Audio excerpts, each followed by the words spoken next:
Hello दोस्तों, Shri Hari classes में आप सभी का स्वागत है।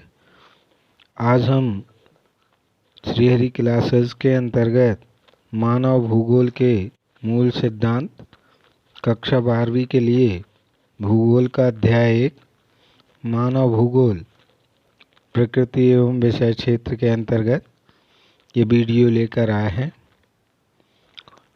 जो भी हमारे चैनल पर नए हैं और चैनल को लाइक, शेयर और सब्सक्राइब करें। धन्यवाद। पहला प्रश्न है, नीचे दिए गए 4 विकल्पों में से सही उत्तर चुनिए। इसका फर्स्ट क्वेश्चन है, निम्नलिखित में से कौन सा एक भूगोल का वर्णन नहीं करता। इसमें 4 ऑप्शन दिए हुए हैं, इनमें से एक उत्तर सही है। घावाला प्रौद्योगिकी के विकास के फलस्वरूप आधुनिक समय में प्रासंगिक नहीं, ये वाला उत्तर सही है। लास्ट में मैंने इनके उत्तर दिए हैं। दूसरा क्वेश्चन है, निम्नलिखित में से कौन सा एक भौगोलिक सूचना का स्रोत नहीं है। इसका उत्तर हो जाएगा चंद्रमा से चट्टानी पदार्थों के नमूने। गा वाला उत्तर सही है।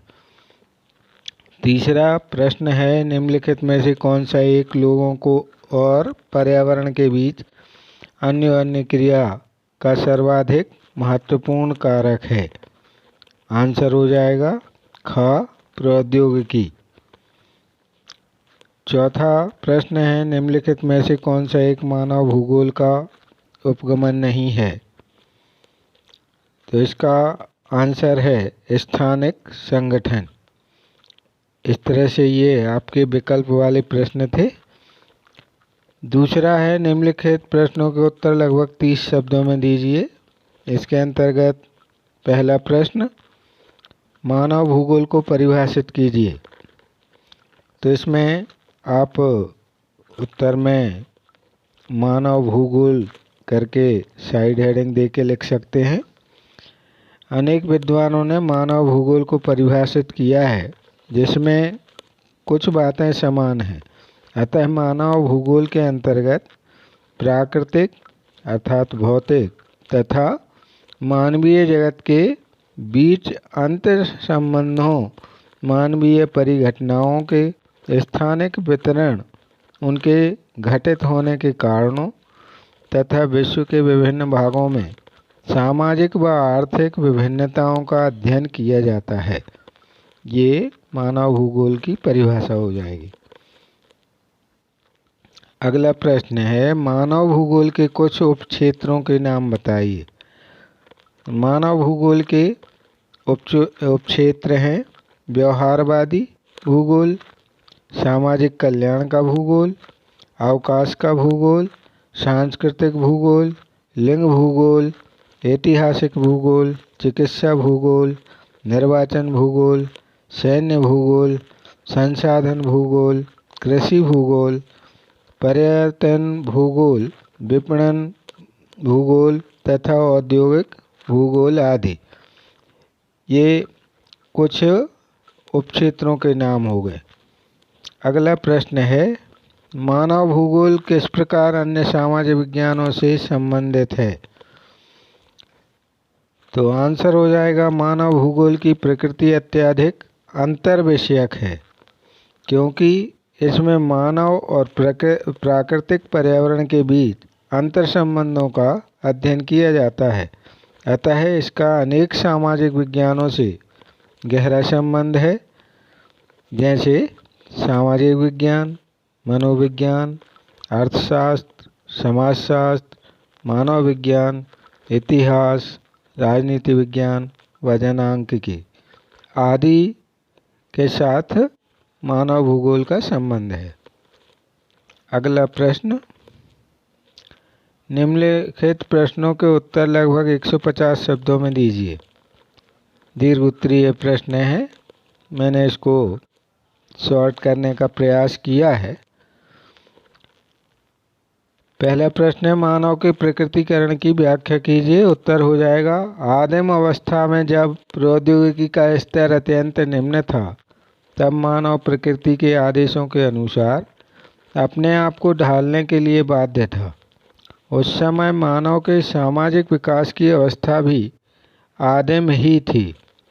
मानव की इस प्रकार की अन्योन्य क्रिया को पर्यावरणीय निश्चयवाद कहा गया। इस अवस्था में प्राकृतिक मानव प्रकृति की सुनता था, उसकी प्रखंडता से भयभीत होता था, प्रचंडता से भयभीत होता था और उसकी पूजा करता था। विश्व में आज भी ऐसे समाज हैं जो प्राकृतिक पर्यावरण के साथ पूर्णतः सामंजस्य बनाए हुए हैं और प्रकृति का एक शक्तिशाली भले पूज्य व सत्कार योग्य बनी हुई है। समय के साथ साथ लोग अपने पर्यावरण और प्राकृतिक बलों को समझने लगते हैं। अपने अर्जित ज्ञान के बल पर तकनीकी कौशल विकसित करने में समर्थ होते जाते हैं। इस तरह सामाजिक और सांस्कृतिक विकास के साथ लोग और अधिक सक्षम प्रौद्योगिकी का विकास करते हैं। वे अभाव की अवस्था से स्वतंत्रता की ओर अग्रसर होते हैं। वास्तव में पर्यावरण से प्राप्त संसाधन ही संभावनाओं को जन्म देते हैं। मानवीय क्रियाएं सांस्कृतिक भूदृश्य की रचना करती हैं, जिनकी छाप प्राकृतिक वातावरण पर सर्वत्र दिखाई पड़ती है। इस तरह प्रकृति का मानवीकरण होने लगता है। प्रश्न दूसरा है, मानव भूगोल के विषय क्षेत्र पर एक टिप्पणी लिखिए। मानव भूगोल के विषय क्षेत्र पर एक टिप्पणी लिखिए। उत्तर हो जाएगा, भूगोल की दो प्रमुख शाखाओं में से एक मानव भूगोल है। वास्तव में भूगोल का मुख्य सरोकार ही पृथ्वी का मानव के घर रूप में समझना और उन सभी तत्वों का अध्ययन करना है जिन्होंने मानव को पोषित किया है। अतः मानव भूगोल में प्राकृतिक और मानवीय जगत के बीच अंतर संबंधों, मानवीय परिघटनाओं के स्थानिक वितरण, उनके घटित होने के कारणों तथा विश्व के विभिन्न भागों में सामाजिक और आर्थिक विभिन्नताओं का अध्ययन करते हैं। सामाजिक विज्ञानों में अध्ययन का केंद्र मानव ही होता है। उसकी व उसके विकास क्रम में उसके द्वारा की गई अन्योन्य क्रियाओं के परिणाम स्वरूप विभिन्न सामाजिक विज्ञानों की उत्पत्ति संभव हो सकी है, जैसे समाजशास्त्र, मनोविज्ञान, मानव विज्ञान, कल्याण अर्थशास्त्र, जनांकिकी अध्ययन, इतिहास, महामारी विज्ञान, नगरीय अध्ययन, नियोजन राजनीति, नगरीय अध्ययन व नियोजन। बे लिखा है इधर, इसको वा पढ़ें। राजनीति विज्ञान, सैन्य विज्ञान, लिंग अध्ययन, नगर व ग्रामीण नियोजन, अर्थशास्त्र, संसाधन अध्ययन, कृषि विज्ञान, औद्योगिक अर्थशास्त्र, व्यावसायिक अर्थशास्त्र व वाणिज्य, पर्यटन व यात्रा प्रबंधन तथा अंतर्राष्ट्रीय व्यापार आदि। इस तरह ज्ञान के विस्तार के साथ मानव भूगोल के नए उपक्षेत्रों का विकास होता रहा है।